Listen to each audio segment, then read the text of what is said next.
സുഹൃത്തുക്കളുമായി ദ്വീപ് വിട്ടിറങ്ങിയ 19കാരനെ ഉമ്മ മുംതാസ് ചേർത്ത് പിടിച്ചു. അവസാനമായി ഒരു ചുംബനം.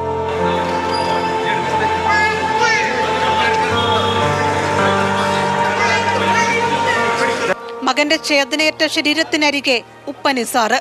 ആ കൂടിച്ചേരൽ കണ്ടു നിന്നവരെയാകെ കണ്ണീരിലാഴ്ത്തി. എറണാകുളം സെൻട്രൽ ജുമാ മസ്ജിദിന് മുന്നിലെ ആ കൂടിച്ചേരൽ കണ്ടു നിന്നവരെയാകെ കണ്ണീരിലാഴ്ത്തി.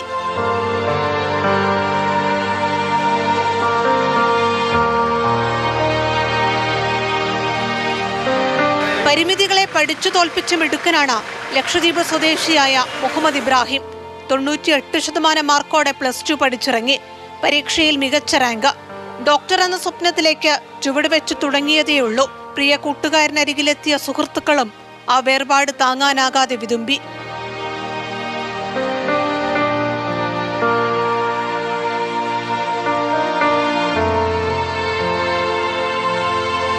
ദ്വീപിലേക്കിനിയൊരു തിരിച്ചുപോക്കില്ലാതെ 4ാം ക്ലാസ്സുകാരനായ കുഞ്ഞനുജനെ കാണാതെ മുഹമ്മദ് ഇബ്രാഹിമിന്റെ ചേതനയറ്റ ശരീരം എറണാകുളം സെൻട്രൽ ജുമാ മസ്ജിദിന്റെ മണ്ണോട് ചേർന്നു.